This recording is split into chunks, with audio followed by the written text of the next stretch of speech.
Olá, gente, tudo bem?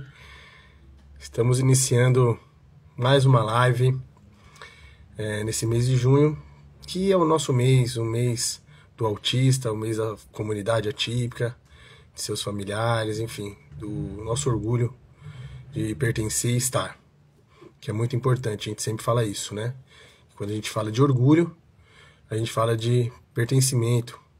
Então, queria iniciar a nossa live falando que a gente vai receber hoje a doutora Anita Brito, que quando ela entrar, assim, eu já vou chamá-la para a gente fazer essa apresentação. Ela é uma doutora em TEA, no neurodesenvolvimento, enfim, tem uma carreira acadêmica extremamente importante e é mãe, né? A sua dedicação à ciência foi por conta da maternidade, então é muito importante, muito interessante. Esse é uma das lives que a gente vai ter muito carinho, assim, né, de fazer. Vou aproveitar o momento também para falar da campanha de doação inclusiva. Estou até com o botão aqui, que vai ser no dia 29, tá? A gente está massivamente falando aí, muitas pessoas mandando os vídeos, que é uma campanha sobre... Ah, a doutora já está aqui, eu vou até chamá-la. Que é uma campanha sobre doação inclusiva de sangue. Que as campanhas pouco se fala, né, do público neurodivergente em adaptação do lugar, do ambiente, promover tanto para os autistas quanto para suas famílias. Então, do dia 29, anota aí na Colsan, a gente vai ter essa ação aqui em Mauá. Bom, vou chamar a doutora Anita.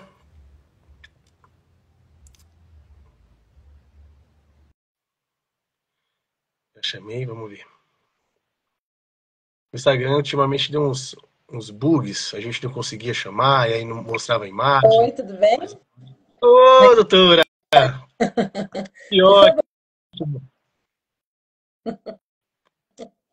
Tudo bom?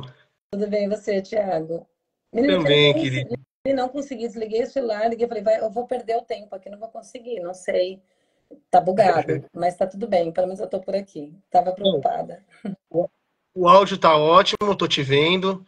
Queria que o pessoal que estiver assistindo dá um feedback pra gente aí, se o áudio tá bom, tanto meu quanto da doutora Anitta, se tá tudo ok. Acho que tá tudo de bom. Acho que sim, pelo menos aqui tá ótimo. Doutora, é um prazer, viu, ter Prazer todo você meu. aqui. É um privilégio, nós, né, da comunidade atípica, a gente que também, inclusive, depois, né, do diagnóstico dos filhos, que é quase que uma condição, né, a gente buscar conhecimento, É, né. Alguns são doutores, todos somos mas é doutores. uma, mas a especialidade talvez uma característica, né? Uhum, Das mães, dos pais, da comunidade como um todo. Eu acho que é essa busca do conhecimento. Então, falar de ciência, também num período que muitas vezes se negou a ciência, né? É tão importante. Eu fico tão feliz. Se você uhum. soubesse como eu estou feliz de a gente bater esse papo. Eu já vou fazer, então, eu vou fazer já as honras, né? Então, a doutora Anitta, ela é pós-doutora no neurodesenvolvimento, ela é neurobióloga pela USP, já estudou, tem passagem pelas principais faculdades do mundo, Harvard é uma delas, né? Ela é pesquisadora do Instituto Pasteur. Uhum, Então, assim, é uma autoridade, além de ser mãe do Nicolas, do uhum, Guilherme, que também traz esse brilho, né, para a pesquisa, né, que é o lado humano, né. uhum, Então, doutora, queria mais uma vez te agradecer e já deixar uma pergunta para a gente iniciar, né. uhum, Vou deixar, lógico, livre para você começar, mas já deixar uma pergunta sobre causas genéticas do uhum, autismo. Muitas pessoas se perguntam, né, qual é a causa do autismo? O que causa o autismo? Então já vamos começar já uhum. nesse pé para a gente dar prosseguimento. Obrigado. Vamos começar pelo mais básico, né? Causa genética do autismo. Eu vou tentar ser breve, mas vou tentar ser breve, porém quero deixar bem claro. E eu falo sempre de uma forma bem leiga, que é para todo mundo conseguir entender. Então, a gente precisa entender, primeiramente, a diferença de genética e hereditariedade, né?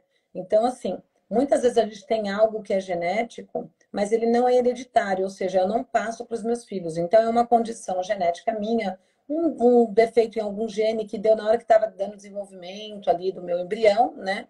Então, por exemplo, eu nasço sem um pedaço de um braço, né? Ou vou nascer sem um dedinho, de qualquer coisa do tipo, né? E aí, só que não passa para os meus filhos.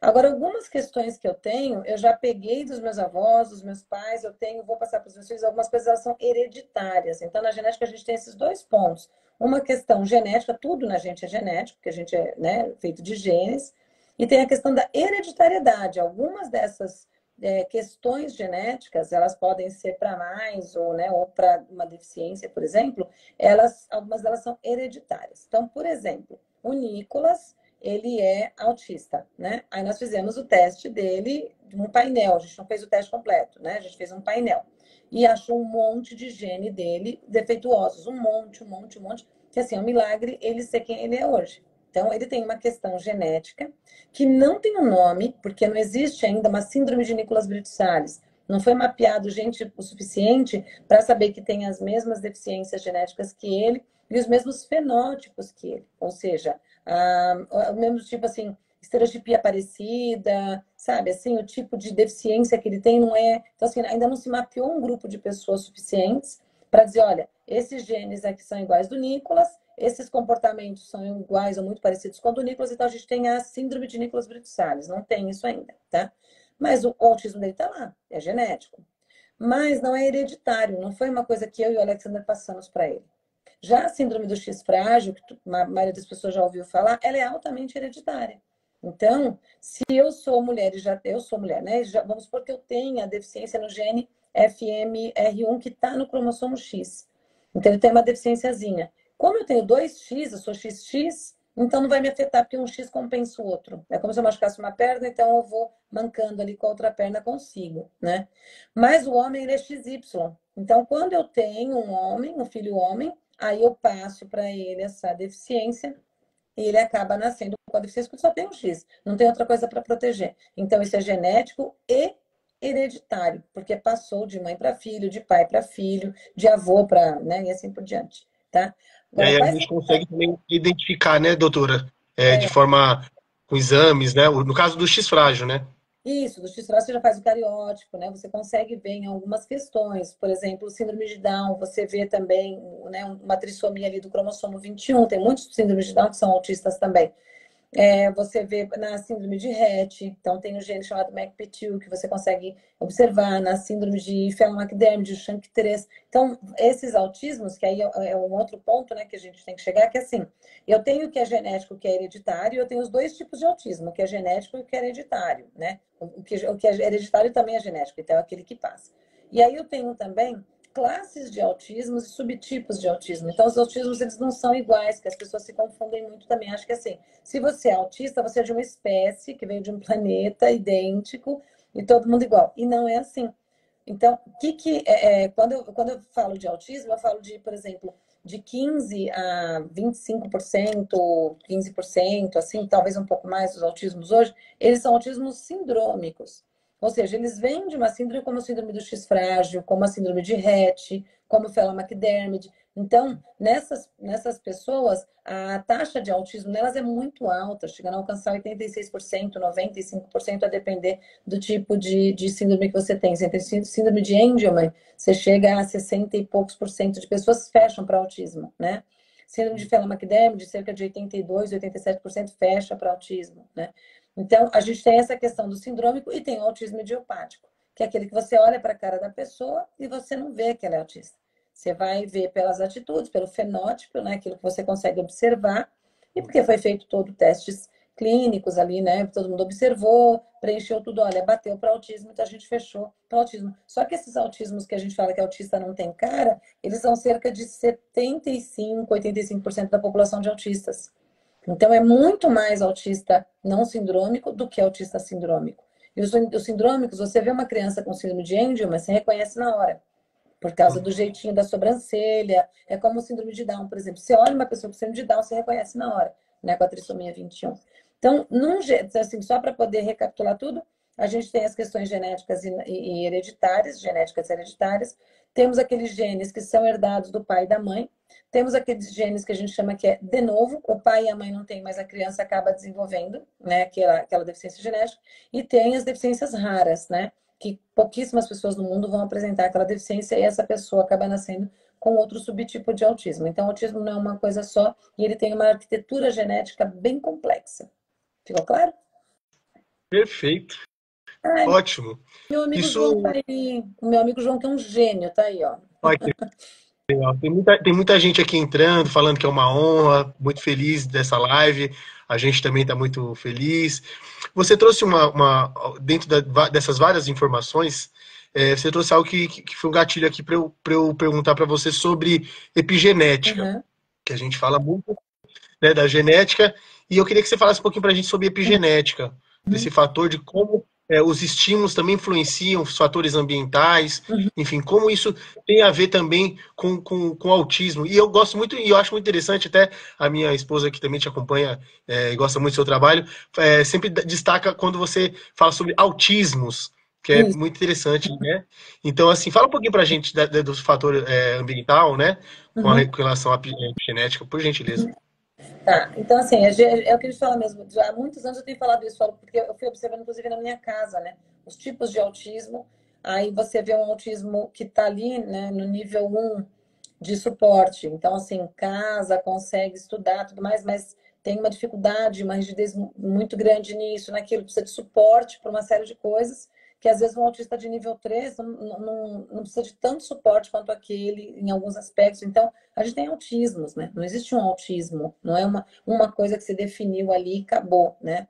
E a maioria das coisas elas são assim. A gente fala assim, ah, ele está com diabetes. Que tipo de diabetes? Né? Como é que é? Ah, ele teve câncer. Que tipo de câncer? Ah, ele está com uma gripe. Qual o vírus que pegou? Então, as coisas elas têm uma variedade muito grande. O autismo também entra nisso. Dele ter uma variedade. As pessoas com síndrome de Down, todo mundo acha que é tudo igualzinho, não é igualzinho também. Eles apresentam diferenças, né? Então, são autismos. Em relação à epigenética, é justamente a epigenética e os fatores ambientais que acabam ajudando a trazer mais e mais tipos de autismos, né? Que a gente vai tendo subtipos e subtipos. Então, epigenética é uma coisa muito complicada. Para eu poder tentar só deixar aqui estabelecido para todo mundo entender um pouco, vamos imaginar que eu e você sejamos irmãos gêmeos, gêmeos univitelinos idênticos, só que a gente é separado na maternidade. Então, você é adotado por uma família, eu sou adotada por outra família. E, assim, a gente cresceu longe um do outro. Os dois somos homens, os dois gêmeos idênticos, filhos do mesmo pai e da mesma mãe. Você é um cara que conseguiu ser colocado ali numa família que tem uma estrutura importante, não estou nem dizendo dinheiro, estou dizendo estrutura. Uma família que gosta de ler, que gosta de estudar, que faz esportes. Você está ali naquele meio, você não consegue ter você não se envolve com outras coisas. Também começa a ler, sua mãe lê para você na cama, né? Você vai gostando disso. Daqui a pouco você está entrando na faculdade. E eu já fui colocada num ambiente não tão favorável, onde a escola me trouxe um monte de companhias ruins. Então eu já começo a fumar um cigarro, beber escondido. Aí com 14 anos já estou usando drogas, né? Então, apesar de nós sermos gêmeos idênticos, a gente não vai agir de forma idêntica porque o ambiente ele já proporcionou uma diferença para a gente. Como eu vou usando muita droga, muita bebida, muito cigarro, comida ruim, um ambiente estressante o tempo inteiro, não durmo porque estou na balada, porque meus pais estão um dando panelada no outro, qualquer coisa que aconteça, tudo isso vai me deixando marquinhas epigenéticas. Então, quando a gente chegar lá com 35 anos, por exemplo, né, e a gente se encontrar, é possível até que a gente não se reconheça, é possível que a gente nem esteja aparentemente tão igual, porque a gente vai deixando marquinhas nos nossos genes que assim, eles não mudam as letrinhas de lugar, que é o que acontece com uma deficiência genética, por exemplo, tá? Então tem, por exemplo, você tá lá com a letra lá A, G, T, tá? Aí mudou o T com o G, por exemplo. Então você tem uma deficiência ali. Com a epigenética não, ela deixa uma manchinha naquela letrinha que já está no lugar, ela não troca as letrinhas de lugar. Só que essas letrinhas, essas manchinhas, a gente tem visto alguns estudos muito importantes que parece que se você passa por coisas, por traumas, algumas questões assim, essas marquinhas parece que elas estão sendo passadas para a prole, por exemplo, assim, entendeu? São estudos ainda muito, né, não muito que a gente tem certezas, assim, mas são estudos bem interessantes mostrando algumas coisas. Bom, o que isso tem a ver com o autismo? Se eu já tenho uma predisposição, eu tenho uma genética ali predisposta para o autismo, por exemplo, E eu fui criada, né? E vejam bem, pelo amor de Deus, eu não estou dizendo que todo autismo é isso, eu estou dizendo de deficiências genéticas específicas, né? Que teria, assim, uma relação com o autismo e não uma causa, não é uma deficiência genética que vai causar o autismo, mas que tem uma relação com o autismo, por exemplo. Mas eu sou criada num ambiente ali tudo bonitinho, direitinho, tarará. Eu posso até passar pela vida como uma pessoa um pouquinho mais estranha, estudiosa, tal, mas eu não fecho para autismo, né? Já uma outra pessoa que vai estar num ambiente muito ruim em vários aspectos, eu estou dizendo de uma genética específica, estou dizendo que os autismos todos são assim, né? Ela pode ter um quadro piorado, entende? Porque aí essas marquinhas genéticas, essas marquinhas que vão se fazendo nos genes, essas diferenças no ambiente, um ambiente desestruturado, um ambiente de muita briga, de muita coisa, vai fazendo com que essa pessoa possa ter não um desenvolvimento igual aquele que está no ambiente estruturado, né? E tem mais uma série de coisas envolvidas também entre a epigenética e o autismo, falando em relação a questões, por exemplo, ambientais. No meu doutorado, por exemplo, a gente mostrou isso, que não dá para você dizer assim, ó, que causa o autismo, doutora Anitta? Eu falo que causa o autismo é o cigarro. Isso causa. Eu não posso dizer que o cigarro causa o autismo, mas eu posso dizer que, devido ao monte de químicos que tem naquele cigarro, como eu já vim com uma marquinha genética ali, mostrando alguma coisinha, durante a gravidez eu fumo cigarro, eu vou favorecer o aparecimento de um subtipo de autismo no meu filho, por exemplo, ou até outras doenças, né? Outros transtornos, outras condições, outras qualquer coisa, outras síndromes, né? E o autismo, ele tá nesse balaio também. Se eu bebo, por exemplo, né, a OMS já falou que não existe medida de álcool segura na gravidez. Se eu bebo, eu posso afetar, porque o álcool ele é capaz de passar a barreira placentária e ele é capaz de passar a barreira hematoencefálica. Então, ele pode prejudicar o meu filho também. Então, o que meu estudo mostrou? Que o ambiente e a genética, eles estão ligados. Então, não é que o cigarro, o álcool, o glifosato, isso causa autismo. O que causa autismo é uma junção do ambiente com a genética dessa pessoa, entendeu? Então não dá para se você ter autismo só porque a sua mãe fumou. Porque um monte de mãe fuma na gravidez, mas os filhos não nascem autistas. Por quê? Porque a genética deles não era predisposta a isso. Ficou claro ou ficou enrolado? Ficou ótimo. A gente do Coletivo Ter Ação, né, eu particularmente alguns anos atrás, logo no início do diagnóstico do meu filho, eu escrevi um artigo para uma revista eletrônica que fazia uma relação com relação a o que eu intitulei como autismo social, que na verdade eram os impactos sociais, principalmente econômicos, né, de famílias de baixa renda, no autismo, porque foi naquele momento que foi um boom de terapias e receitas milagrosas, enfim, como se vendesse para as famílias. Olha, se você fizer tudo o que a gente está falando, o seu filho não vai ter autismo. E aí eu moro em comunidade, então pensei, então quer dizer, o que está falando para essas famílias de baixa renda? Que ainda o autismo é uma das questões, né, sociais, né, que ainda tem alimentação, vestuário, acesso a inúmeras coisas socialmente falando, economicamente falando, né? Então foi aí que a gente falou sobre o autismo social. Então eu estou extremamente contemplado quando eu te leio com relação à epigenética, enfim, porque Que foi uma legal. das coisas que eu li também na época, né? Me manda o E seu eu, e artigo eu depois. Me manda seu artigo, eu nunca li. ah, vou mandar com certeza. Todo prazer.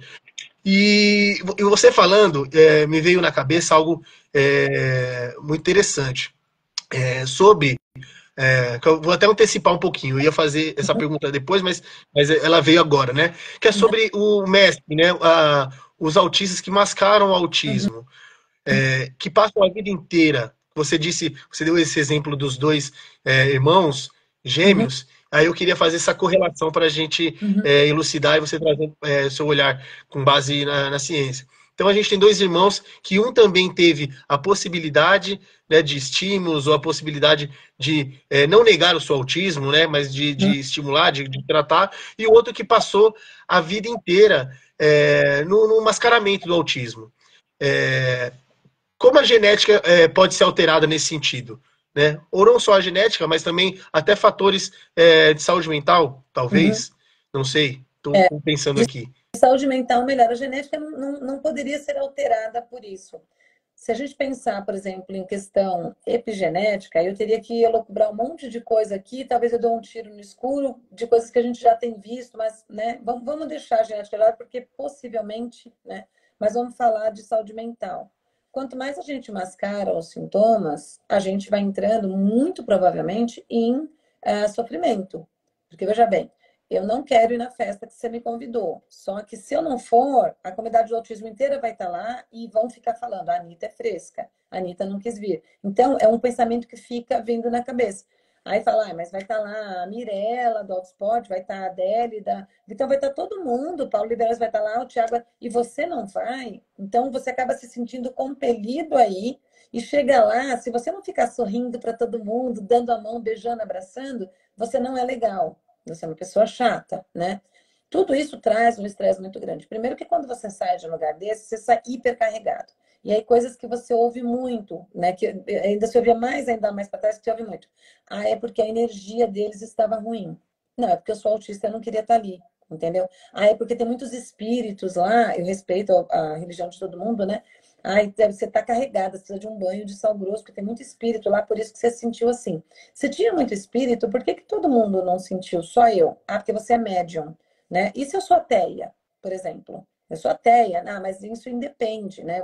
São espíritos que estão em você. Só que se eu não for em lugares que estão cheios assim, não tem espírito nenhum em mim, né? Então, esse masking todo, ele faz muito mal para a pessoa que fica se mascarando o tempo inteiro. E aí a gente tem alguns tipos de pessoas. Então, por exemplo, tem pessoas que elas querem estar no meio das outras, mas elas não conseguem.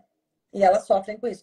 Quando elas chegam lá, elas ficam sobrecarregadas também, elas sofrem também, voltam para casa se sentindo inútil, se chora embaixo do chuveiro, né? Ou então em cima da cama, depois fica um tempão sem sair, tem aquela depressãozinha ali, né, por causa daquilo. São pessoas que, com o passar do tempo, podem começar a desenvolver ideação, né, né? Para não falar que para não cortar a live depois. Então a gente tem que tomar cuidado com isso. E aí, essas pessoas que querem, para isso, existem terapias apropriadas para que elas consigam desenvolver esse tipo de habilidade. E tem pessoas que não querem estar no meio, não querem, você entendeu?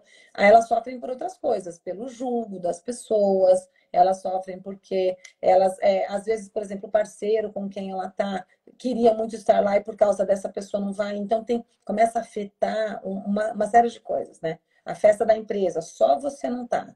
E aí todo mundo tá. É hora de todo mundo falar, é hora de todo mundo fofocar, é hora de você fazer um network ali que você pode ser promovido. E aí, como você vai ser promovido, como você vai mostrar um talento seu, alguma coisa, se você só está na sua mesa ali trabalhando, você não mostra a sua versatilidade. E hoje em dia a gente sabe que as soft skills, elas são mais importantes do que as hard skills no mercado de trabalho. Então, isso acaba afetando em muitas outras coisas e acaba trazendo danos, principalmente como ideação, né, de não querer mais estar aqui, depressões profundas e comportamento borderline. Então, você começa a agir de qualquer forma para você ferrar a tua vida, mas a culpa não é sua. Então, eu vou ficar com aquele cara, vou transar sem camisinha, mas se eu pegar HIV, a culpa não é minha, ele que tinha HIV, a culpa não é minha, né? Então, eu vou entrar no seu carro que você tá bêbado, mas se bater o carro, quem tava bêbado era você, né? Você começa a fazer coisas que não... para poder se auto-sabotar, né? Inclusive no emprego, com relações e tudo mais. Então, é uma situação muito complexa, que mexe demais com a saúde mental, e é por isso que é tão importante a gente conscientizar sobre as condições do neurodesenvolvimento. É uma abordagem muito, muito interessante. Eu sou profissional de saúde mental na última década, né? Eu trabalhei em CAPS, trabalhei em UAT, né? Em unidade de acolhimento transitório, Legal. com criança, com adolescente, com adultos. Então, assim, quando se fala em saúde mental, primeiro me traz um lugar de conforto, né? Pela experiência. E assim como você, que eu me identifico muito, eu guinei a minha formação. Eu era da comunicação social e acabei indo para a pesquisa de saúde, enfim, justamente não foi movido ao meu filho veio depois, o diagnóstico dele, mas mudei justamente acho que como pertencimento mesmo, sabe? E eu vi também que você tem uma formação em letras, né? Em letras inglesas, então eu achei muito, muito interessante, muito legal, né? Como o Nicolas veio e te deu esse leque, e nos presenteou com o seu conhecimento, deu esse leque para ti, para mudança. E falando em saúde mental, muita gente me perguntou, falou, oh, quando você for conversar com a Anitta, não esquece de falar uma coisa. Então, gente, não estou esquecendo de falar dessa coisa que eu vou falar agora, que é o seguinte, a relação autismo e pandemia. Uhum, Né? Muitos falam dos os filhos da pandemia, das crianças que nasceram em pandemia. A minha companheira tem uma observação muito interessante, que ela fala também das mães da pandemia, porque os filhos nasceram na pandemia, nasceram com uma condição genética. Mas essas mães que passaram pelo estresse, uhum. né, por uma questão da pandemia e geraram pós-pandemia, também tem esses fatores, né? Então, eu Uhum, queria que você trouxesse isso para a gente, essa relação da pandemia uhum, e do autismo. E aí eu vou colocar mais uma pimenta aqui também. É, tem uma crescente no autismo? Cresceu o autismo depois da pandemia? uhum. Essa eu devo responder por último, porque ela é um pouco longa, né? Mas eu vou começar pela relação do autismo e a pandemia. O que que acontece? O primeiro surto real de Covid-19 foi em 2020, né? Começou em 2019, né? 2020. Então, de 2019 para cá, as mulheres que ficaram grávidas nessa época, né, já estavam grávidas e pegou corona. Então, por exemplo, amigas minhas resolveram ficar grávidas durante a gravidez, né? Durante a pandemia. Elas resolveram ficar grávidas durante a pandemia. Elas esperaram assim 2022 e 22 e falou assim: não, não dá para esperar mais, eu quero muito ter meu filho, vou fazer 40 anos, não sei o que e tal. E aquele medo de pegar. Então vamos entender uma coisa. Existe uma coisa na gente chamada Maternal Immune Activation, que é chamado de MIA, né? Que seria uma ativação, né? Maternal Immune Activation, então seria uma ativação do sistema imune quando você está grávida. Então, quando eu estou grávida, né, e aí eu tenho um terçol. Esse terçol, ele é uma pequena infecção. O meu corpo vai responder para ele, porque se não responder, meu olho vai cair um dia, né? Então, o meu corpo precisa responder a isso. Quando o meu corpo responde a isso, existe um aumentozinho de interleucina, né? Se eu tiver uma infecção urinária, que é muito comum mulheres grávidas ter, por exemplo, né? Você tem um aumento de interleucina, você tem gripe, qualquer febrinha a partir de 37,8 que você tem. Então, qualquer infecção que você tenha, qualquer coisa que você tenha que seu sistema imune precise responder, alergias e tudo mais, você já tem ali um aumento de interleucina no seu corpo. Existem, eu não vou explicar aqui interleucina, existe um monte de interleucina, tá? Interleucina 1, beta, alfa, 16, 17, 10, 2, lá. A interleucina 6, que nunca, a minha professora fala que nunca decepciona, né? Ela aparece em tudo. Quando aumenta essa interleucina, isso pode acontecer como se o seu feto, né, o bebê que está ali, ele pode ser atingido por esse aumento de interleucina. E isso pode dar um problema ali, enquanto ele está. A gente, como que a gente é feito? É um espermatozoide encontra com óvulo, né? Pum, aí forma uma célula. E essa célula começa a se transformar. Então, quando ela está se transformando, ela está sujeita a muitas coisas. O sistema nervoso central é o primeiro que começa a ser formado e o último que termina. A gente só termina com 22, 24 anos depois já de ter saído do útero. E quando começa a formação, o sistema nervoso central, ele começa primeiro. Então, qualquer coisa que você tem ali, você pode afetar o sistema nervoso central de uma forma maior do que a possibilidade de você nascer sem um dedinho, por exemplo. Que é mais fácil você nascer com uma condição do neurodesenvolvimento do que sem um dedo, por exemplo, né? Porque tá ali na hora do desenvolvimento. Então, se tem esse aumento de interleucina, ele pode afetar esse bebê. Esse bebê pode nascer com TDAH, pode nascer com autismo, nascer com uma série de coisas, né? Ou seja, você concorda comigo que o vírus da Covid, que é um vírus, ele é multissistêmico, assim, ele afeta qualquer órgão, ele não vai só para a parte respiratória. Quantas pessoas não tiveram Covid, tiveram icterícia, perderam o fígado, né? Tiveram que fazer transplante, tiveram problemas nos rins, no pâncreas, no cérebro, porque ele é neurotrópico, ele vai para o cérebro. Onde você imaginar, o coronavírus ele consegue, inclusive agora mesmo eu estava aqui, está terminando de escrever um paper super legal lá no laboratório sobre SARS-CoV no sistema nervoso central. Então, ele é um vírus perigoso, ele não é um vírus simples. Ele pega em qualquer lugar, ele vai para o pulmão, para o coração, os pontos vitais, ele vai em todos os pontos vitais, diferente de outros vírus, né? Então, as mães que pegaram corona nessa época, a gente já está observando algumas já estão sendo seguidas. No meu estudo agora, no meu questionário já tem sobre corona, a gente já também está observando algumas, e a gente já tem visto que tem aí algumas coisinhas nossas, que essas crianças já estão chegando com 3 anos agora, que já não dá mais para esconder que tem autismo, por exemplo, né? Algumas com autismo você já começa a perceber de início. A mesma coisa quando teve o surto de Zika vírus. Só que o Zika vírus, qual que é o complicador? O Zika vírus, as crianças elas já tinham uma microcefalia, então se o cérebro delas, o crânio, né, já nasce ali apertadinho, o cérebro não tem como expandir, né? Então ele não tem como funcionar como a gente esperaria. O ponto é, nem toda criança que foi afetada pelo Zika vírus, que tem microcefalia, vai fechar para autismo, mas algumas estão fechando já para autismo. Então, esses surtos que a gente tem, eles acabam sim aumentando as chances da gente ter mais pessoas com subtipos de autismo. E outro ponto é o nervoso. Então, a mãe não pegou, mas quando a gente fica nervosa, a gente também tem essa MIA, essa Maternal Immune Activation. Então, se eu tenho, porque eu estou me sentindo estressada, se eu estou me sentindo deprimida. Então, por exemplo, eu estou grávida, 2020, minha mãe morre de corona. Esse nervoso todo que eu passo tem maternal immune activation. Então, muitas coisas a gente sabe que vai ter aí, possivelmente, né, um número aí um pouquinho maior. Então, esse é um ponto. Agora, eu vou passar o outro ponto em relação a aumento de casos. Essa resposta é um pouco longa, tá? Então, eu não quero falar muito. Beijo para Carla, beijo para Adriana Concetti, que está lá do grupo gradual. Beijo para o meu marido lindo, que amo demais. Miguel, tá todo mundo aí. Um beijo para todo mundo. Muita gente Então, boa. vamos lá. Em relação ao aumento de casos de autismo, a gente tem uma série de coisas, né? Então, eu vou tentar resumir o máximo possível. A gente tem que pegar a história, eu não vou pegar essa história, então quem quiser vai atrás, como que fazia com pessoas, qualquer pessoa com deficiência, desde dos primórdios, tá? Desde os neandertais, dos homo sapiens, pessoas com deficiência sempre foram mortas porque elas enfraqueciam o grupo. Então, é o tal da lei da sobrevivência. Se você tem um bebê que não para de chorar de jeito nenhum, você está numa caverna, você tem que ficar em silêncio, porque senão o urso vai entrar, se aquela criança não dá jeito, você vai lá e você mata esse bebê. Então, isso daí já vem desde lá de trásão, tá?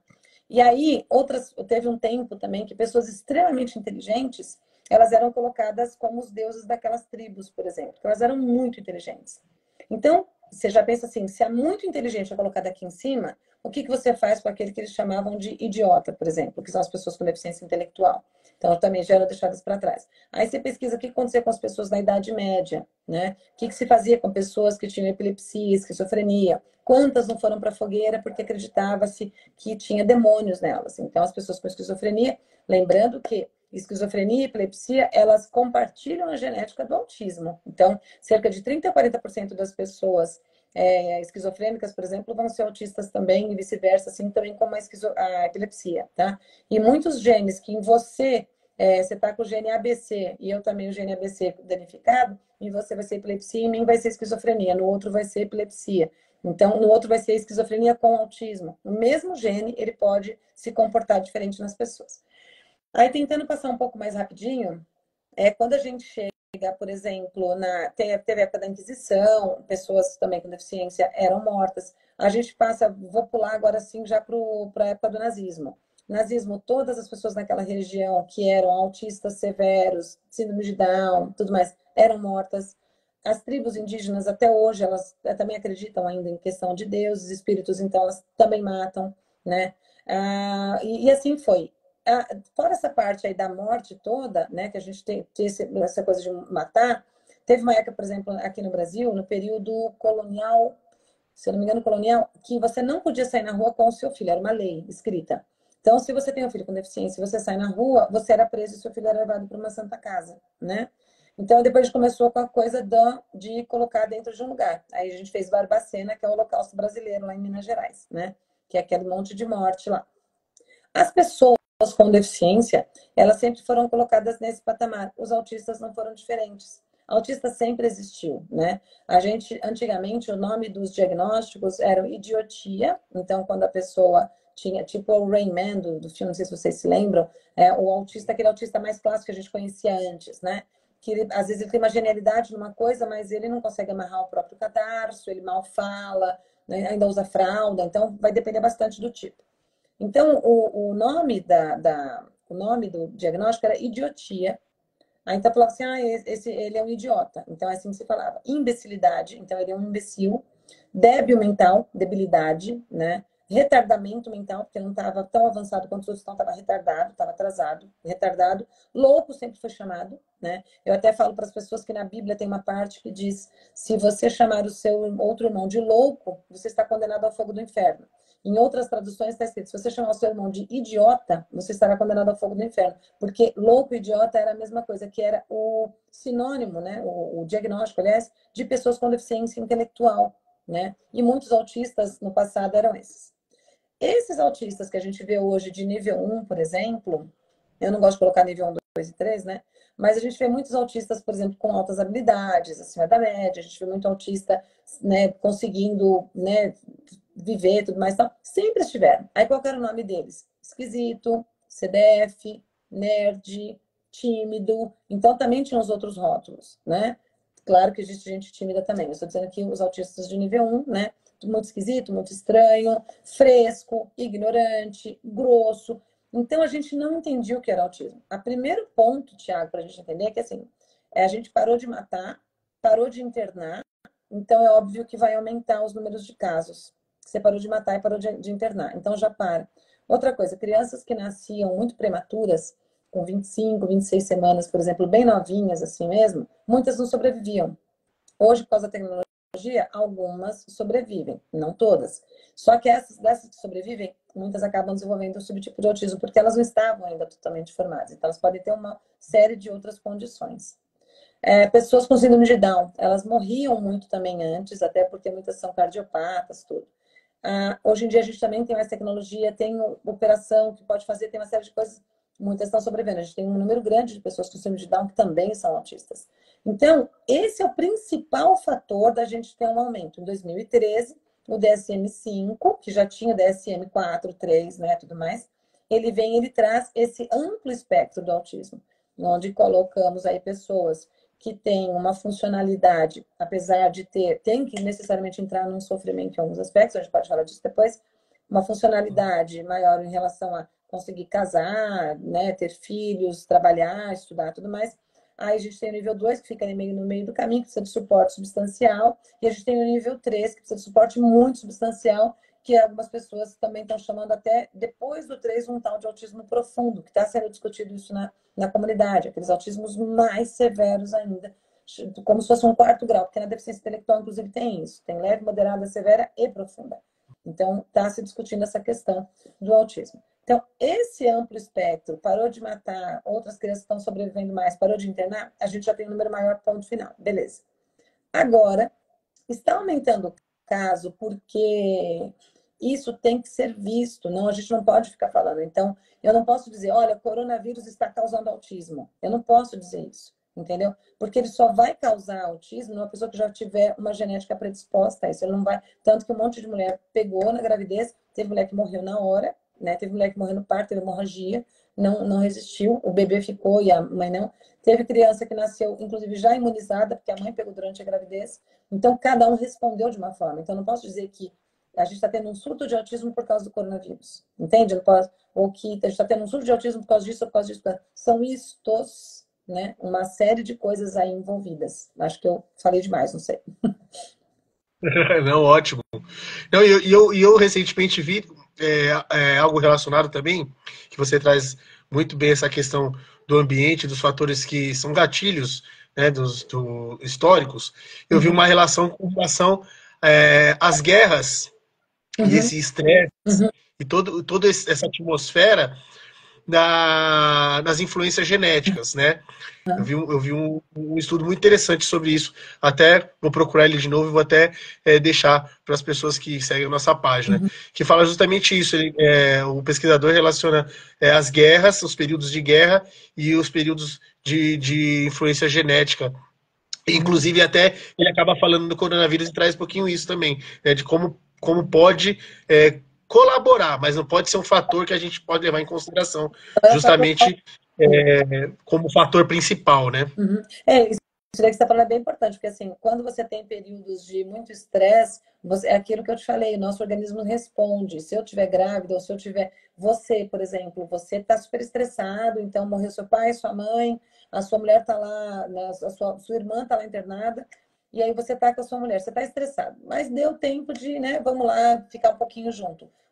A sua célula germinativa também não está muito boa, né? A célula germinativa da sua mulher também não está muito boa. Se nesse momento ela engravida, é um bebê que corre um certo risco de desenvolver determinadas coisas, né? Uma série de coisas. Porque as células germinativas de vocês não estão no estado muito bom. Vocês acabaram de ter muitas perdas muito bruscas, preocupação, 2020, o que vai ser? Será que vai acabar o mundo? 2020 estava todo mundo pensando, e agora, né? Todo mundo não, né? Só quem tem consciência. Pensando que poderia ser algo maior. E foi muito pessoas morreram. Essa questão, quando a gente passa por um momento de muita guerra também, e aí a gente tem alguns pontos específicos aí. Essa questão de você sentir, né? E aí você fica grávida naquele momento. E outro, a questão de você sentir e fazer aquela marquinha epigenética e você passar isso para a próxima geração depois. Então, tem 2 pontos a serem observados. Nem tudo que está acontecendo ao mesmo tempo pode ser a causa, a gente tem que tomar cuidado com correlação espúria, né? Mas a gente também sabe que muita coisa pode ter a ver a depender da genética da pessoa. Perfeito, doutora. Uma das coisas que você falou anteriormente, que eu quero resgatar aqui, estou fazendo esse papel de aluno e professora, Tá tá? bom? Justamente para a gente pegar até, que eu acho muito legal, e você faz muito bem isso, de pegar questões do senso comum e trazer para a ciência, para trazer uma luz, né? Uhum. Que eu acho interessante. Uma das coisas que a gente ouve bastante é a questão da classificação do autismo, né? Na atualização do DSM, né? Uhum. E aí tem várias pessoas, tem vários pontos críticos, enfim, para não te deixar sozinha nessa pergunta, Uhum. né? A gente sempre pensa assim, o autismo leve, de fato, ele não é leve, né? Uhum. Mas mas existe um autismo severo, existe um comprometimento gradual do autismo, né? Então, fala um pouquinho para a gente com relação à genética e essa classificação. Como a gente consegue medir os níveis de suporte baseado na ciência? Uhum. Até a Regiane Soares Psi, ela colocou, doutora, porque você não gosta de chamar de níveis de autismo? Como você entende isso? Na verdade, é que é complicado que quando eu falo, fica na live, aí as pessoas falam assim, eu vi uma live que ela falou que tem nível. Então, o nível 1, se é nível 1, eu não preciso me preocupar, é frescura, ele consegue. Se é nível 3, coitado, não consegue nada, nem vou ensinar, vou deixar ele no cantinho da classe. Para mim, esse é o maior problema de eu falar nível 1, nível 2 e nível 3, porque as pessoas sempre acham que parece que está numa corrida, que está numa classificação de que 1 é muito melhor que 3, ou 3 é muito melhor do que 1. Né? Que vai depender de como você vai ver o negócio. É uma classificação como fuga, né? Isso, Eu então não as pessoas. quero, não quero ficar com três, quero ficar com... Entendi. Então, por isso que eu não gosto de falar dos níveis, mas eles estão no DSM, né? Eles estão lá bonitinho. Tem uma tabela mostrando que ali está mostrando o nível de suporte.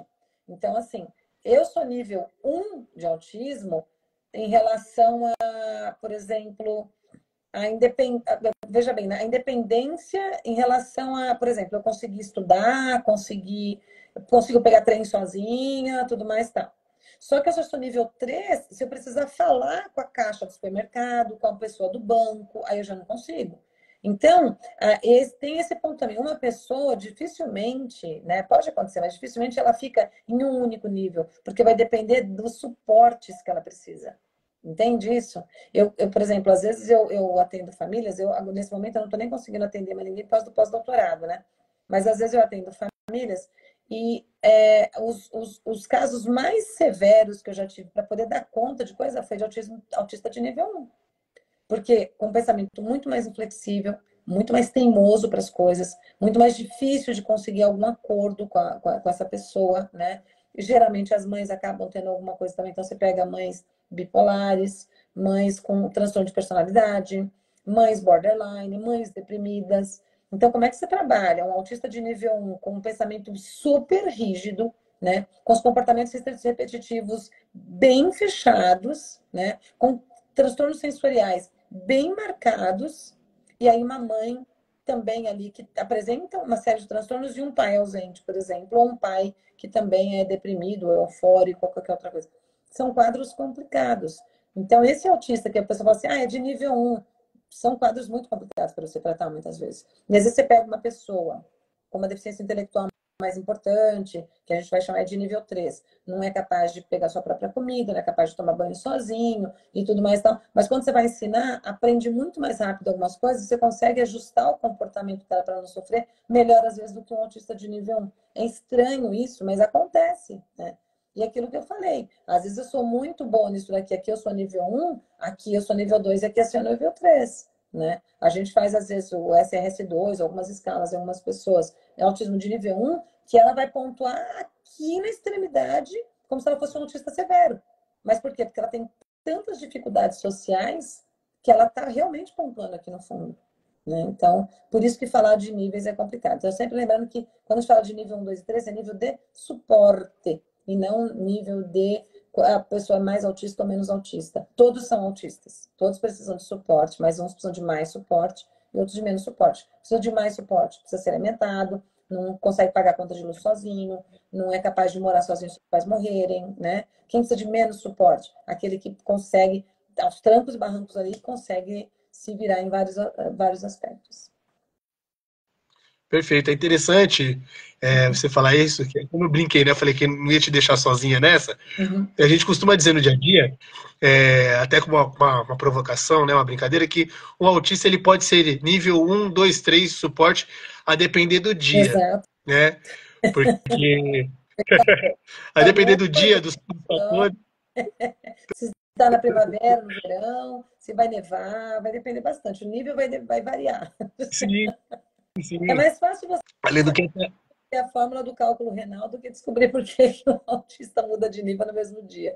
É bem complexo, assim. Até uma pessoa, quando perguntou o nível do nosso filho, a gente fala, depende da hora do dia, né? E o Alexandre, não, a Ana colocou alterações de nível conforme o desenvolvimento, há sim migração. Não, o meu filho, por exemplo, ele nasceu de grau 3 de suporte, né? Com seletividade alimentar severíssima, nenhuma intenção, né? E hoje em dia ele é nível 2, apesar das pessoas acharem que o Nicolas é nível 1. Porque como ele dá palestra, tudo mais tal, então assim, você vai com o Nicolas no aeroporto, ele te leva em todo lugar. Mas se você falar assim, filho, hoje você vai viajar sozinho, aí ele trava. Porque aí ele já começa, mas e se? Mas e se? Mas e se? Mas e se? Você entendeu? Ele tem 25 anos, né? Então, ele não sabe pagar água, a luz, a gente está tentando ensinar, tá difícil porque ele tem descalculia, além do mais, né? Ele não, se ele tiver que sair dessa casa, a gente mora de aluguel, se tiver que procurar outra casa, ele não sabe procurar casa, ele não sabe negociar, ele não entende se o preço está adequado ou não, ele não consegue assinar o contrato e ver se o contrato está de acordo, ele não sabe onde que paga depois, como que faz para colocar as coisas em crédito, em débito automático ou boleto, ele nem sabe o que é um boleto. Então, a gente está tentando ensinar para ele uma série de coisas que para 25 anos de idade já era para ele saber. E eu detesto quando pessoas vêm e falam assim, ah, mas isso nem eu sei. Não estou falando de você, estou falando do meu filho. Você entendeu? Mas eu gosto, o problema é seu, estou falando do meu filho. Estou dizendo aqui, para 25 anos de idade, o meu filho tem uma série de coisas que, se eu e meu marido morrer hoje, ele não é, independente. O de 27 é independente. Ele vai, né, uma coisa ou outra, que a gente, graças a Deus, cuida muito bem dos filhos, mas o meu filho de 27 anos, ele vive, né? Vai chorar e vai viver. O de 25, não. O Nicolas não consegue. Ele precisa de suporte substancial, porque as pessoas nem imaginam para o tipo de coisa que o Nicolas precisa de suporte. Algumas coisas eu não gosto de falar na internet, porque ele não gosta que fale, né? E ele quer namorar, tudo mais, sabe? Não quer enganar ninguém, mas ele quer namorar. Então, a depender do que você fala, você coloca ele no nível que ele não gosta, né? Mas ele é nível 2 de suporte, não nível 1. eu vou aproveitar também agora a mãe Anitta para Uhum, dizer um pouquinho e fazer essa pergunta, né? Dessa relação entre a cientista e a mãe, porque uhum, foi a maternidade que te colocou na ciência, né? sim. E hoje, né, com 25 anos, o Nicolas, que inclusive a gente se emocionou muito com a participação dele, de vocês, no programa do Mion, foi incrível, assim, né? Uhum, A gente revê, uma coisa linda, assim, né? A gente já conhecia um pouco da história, mas ali de ver, né, no palco, foi incrível.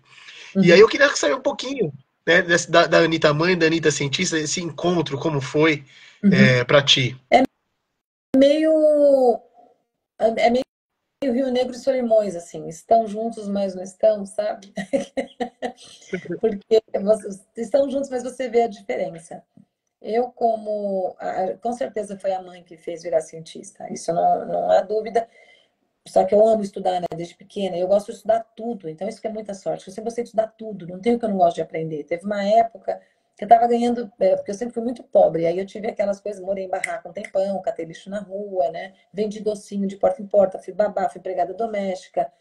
E eu fui até esses dias eu comentei isso até numa página, que a pessoa fala de meritocracia, não sabe o que está falando. Se alguém, inclusive, um dia quiser conversar sobre meritocracia, a gente conversa. Porque às vezes a pessoa ela acha que ela entendeu o que que ela é. Ela não está sendo ruim, ela só não entendeu o que que é. E ela diz, ah, mas olha onde que eu tô, olha onde você está. Eu fico pé da vida, mas você virou pós-doutora. A que custo? Eu tô com 53 anos. Será que eu não poderia ter sido pós-doutora aos 27 anos? Você entendeu? E será que eu já não poderia ter ganho o prêmio Nobel com toda a inteligência que eu nasci? Será que eu não tinha que ter sido tão sacrificado assim? Então, com a genialidade que muitas pessoas aí nasceram, hoje eu já poderia ter descoberto a cura para o câncer, por exemplo, ou para o HIV. Será que já não teria com potencial? Você entende? Eu poderia ter sido uma grande ginasta, uma grande bailarina. Então, tantas coisas que eu poderia ter sido, mas tudo bem. Então, assim, a mãe acabou vendo a necessidade. E como eu sempre gostei de estudar muito, eu falei, meu, eu vou mudar de área. Aí eu mudei de literatura, língua e literatura, mudei para neurociência, né? E aí comecei a estudar do zero, o que que é mitocôndria, como assim astrócito, o que que é isso, o que que são citocinas, o que que é, sabe assim, eu não sabia nada. Estudo de DWAS completo, eu não sabia nada, eu não sabia nada, nada, nada, nada, nada, né? E eu tive que estudar muito, até por isso que eu fiz cursos aqueles cursos que eu fiz em Harvard, em Stanford, tem muito curso online para fazer, muito curso online, que são, lógico, eles são difíceis de fazer, mas se você tiver inglês e noção do que você está fazendo, é bem bacana, eu super indico as pessoas fazerem. Eu sou fluente em inglês, em francês, em espanhol, eu falo várias línguas, eu aprendi a falar várias línguas desde pequena, eu gosto muito de línguas, assim, e eu me dediquei totalmente, então, à ciência para poder ajudar meu filho e outras pessoas também. A Anitta cientista é incessante e eu só falta enlouquecer os meus colegas de laboratório. Falo, gente, tive uma ideia.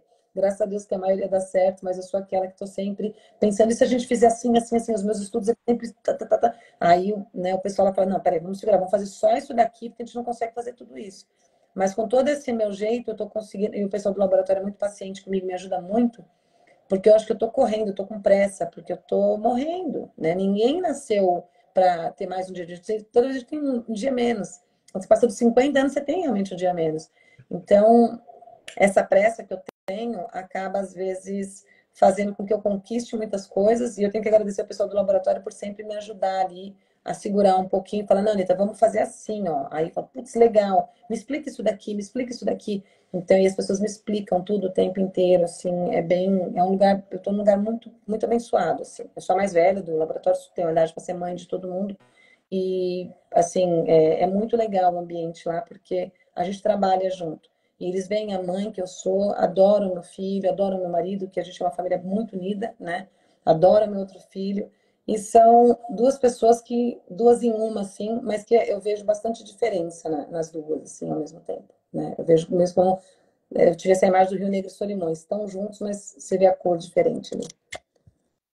Se complementam, mas mesmo assim tem a dicotomia do não existir, né? Uhum, Chegou uma pergunta pra gente, né, porque eu fiz uma caixinha de perguntas, né? uhum. Até para fomentar algumas coisas. A maioria já foi contemplada, ainda bem. E uma delas foi sobre a questão dos sintomas do autismo e da poda neural. Se tem uma relação de fato, se não, porque alguns dizem que sim, alguns dizem que não. Eu queria saber de você, se de fato tem, e você explicar um pouquinho para a gente. Então, é um assunto que, assim, a gente realmente sabe que existe a poda neural, ela existe mesmo. O negócio é que dia, que horário, né? Não marca dia e horário. Então, você não tem um dia certo, né? E pode variar muito para outro. Por que que a gente sabe disso? Porque já foi mapeado em bebês, né? Que nasce com, você vê que nasce com trilhões e trilhões e trilhões, trilhões, trilhões de neurônios, e aí conforme ele vai batendo palminha, vai começando a levantar o pescoço, vai começando a ficar em pé, de tempos em tempos o cérebro vai assim, opa, esse tanto aqui não precisa mais, ele vai limpando, isso que é a poda neural. ele vai tirando o excesso, porque assim, você notou que a gente não anda igual? Tem gente que anda que parece um pé de pinguim, outras pessoas andam com o pé mais para dentro, outras pessoas têm uma marcha mais lenta, outras pessoas andam super rápido, porque a gente foi tendo poda em diferentes lugares, é porque a gente foi vendo como que a gente se adaptava melhor. Dá para entender? Então, assim, claro que existe a poda neural, claro que ela tá ali, né? Que dia, que horário a gente não sabe. E pode sim dar um problema. O negócio é, será que eu tive um problema na poda neural porque alguma coisa na minha genética foi lá e cortou na hora errada? A gente não sabe, entendeu? É uma possibilidade. Será que eu tive um problema na poda neural porque eu não consegui estimular essa criança o suficiente? Ah, mas assim, aí a gente pensa assim, pô, e todo aquele monte de criança que está no orfanato, que foi jogado na rua, você entendeu? Como que elas conseguiram se desenvolver então? Mas, tá, lembra que tudo é genética junto? Então, será que a genética daquela pessoa já não estava predisposta? Então, tem uma série de coisas aí do será que a gente está conseguindo chegar? No nosso laboratório, Tiago, a gente faz minicérebros, né? Então, a gente consegue ver algumas coisas in vitro, né, que a gente não vai conseguir ver na cabeça de uma pessoa que já está viva, porque senão a gente vai abrir a cabeça e vai, né, dar uma sequela na pessoa. Então, a gente consegue ver in vitro algumas questões que a gente tem algumas respostas e tem muito mais perguntas, porque a neurociência é um ramo muito novo ainda precisa de muita tecnologia, né? Tem coisas que a gente está chegando agora em, por exemplo, em a ressonância magnética de difusão, tem trazido respostas bem interessantes para subtipos de autismo e como que corre a comunicação de um neurônio para o outro, uma coisa bem ali no fundão mesmo, já que a gente estava um tempo atrás pensando como fazer, né? Tem um rapaz que trabalha comigo que ele me ajuda muito nos meus trabalhos, foi um anjo que Deus pôs na minha vida, né? O Fernando. Ele está fazendo um trabalho agora com eletroencefalograma, o que ele me mostrou ontem, eu fiquei, caramba, assim, é absurdo o que ele está fazendo já, e que ele já está pretendendo fazer com os estudos. Então, dentro do laboratório, a gente vê muita coisa que não é de acesso para a população em geral, né? Eu tento, nas palestras, falar o máximo possível, mas é bem importante, né? A gente entender que, sim, essas coisas existem, né? Agora, como elas existem, a gente está descobrindo cada vez mais. A Doutora Bianca da Anitta, arquitetura está aqui também. Beijo, Bianca. Pode falar. bastante gente se manifestando, eu estou bem contente. Essa live estava sendo muito aguardada, inclusive. Eu particularmente, também estava querendo muito bater esse papo. Uma honra. Infelizmente, a gente está chegando ao fim, Uhum. porque é uma horinha, né, de bate-papo, mas foi uma aula, enfim, uma troca extremamente necessária e importante. Porque justamente é isso, né? A gente tem. E que bom, né? Até eu vejo com bons olhos. Assim, a gente tem muitas informações, mas também a gente precisa sempre ter as bases das informações, buscar os nossos referenciais, enfim. As discussões com relação ao autismo começou justamente assim, né? Historicamente falando, né? É, no, no, no, foram famílias, foram pessoas, inclusive, né, na década de 70, 80, foram através da internet, né? Não foi através de lives, mas foi através de grupos, de trocas de mensagens, de e-mails, né? O termo neurodiversidade é um termo tão atual, se eu não me engano, de 98, né?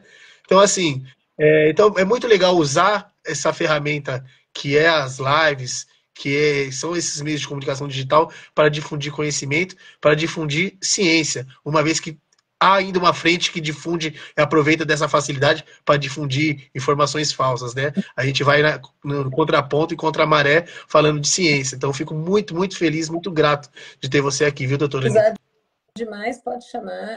Meus horários são complicadíssimos, mas pode chamar que a gente faz. Você é de uma comunidade aí, você falou, né? Sim, sim, eu moro na cidade de Mauá, no Grande ABC Paulista, no Jardim Miranda. Aqui a gente tem o coletivo na cidade, tem vários movimentos coletivos. A gente faz parte do coletivo Ter Ação, de famílias atípicas, enfim, que justamente traz esse cenário de famílias na cidade que usam dessa rede de apoio para informação, para estar, para pertencer e para a busca dos seus direitos e conhecimento. Quando precisar que a gente vai fazer uma palestra, avisa também, tá bom? Vai ser um prazer ir aí fazer uma... Seria uma honra. Uhum. Já vou anotar aqui já para a gente conversar. Não, já marca aí, já fala com meu marido lindo, que ele que tem a paciência do celular. Vai ser um prazer, a gente vai aí, vai falar com as famílias sem problema nenhum. A gente Felipe, ajuda um pessoal, como é que chama? É aí de Mauá também. De uma ocupação Mauá. que A gente legal. tem um trabalho que a gente faz, que é bem bacana, de um amigo nosso, do Edu 360, que é bem bacana. A Cássia Poxa, que bacana. vai ter ingresso VIP. Não vou cobrar de ninguém. Gente, obrigada, desculpa Anitta, alguma coisa. Deus, foi um prazer, Thiago. Prazer enorme falar com obrigado você. mais uma vez. Muito, muito bom ter você aqui, essa conversa rica demais. E é isso. Só agradecer, um beijo na família. De fato, seu esposo é um querido. Conversei com ele nesses últimos dias. Beijo no Nicolas, no Guilherme e nosso carinho por ti. Obrigadão, viu? Força. Até a próxima. Tchau, tchau. Obrigada. É um prazer. Tchau, tchau. Tchau, tchau, gente. Obrigado.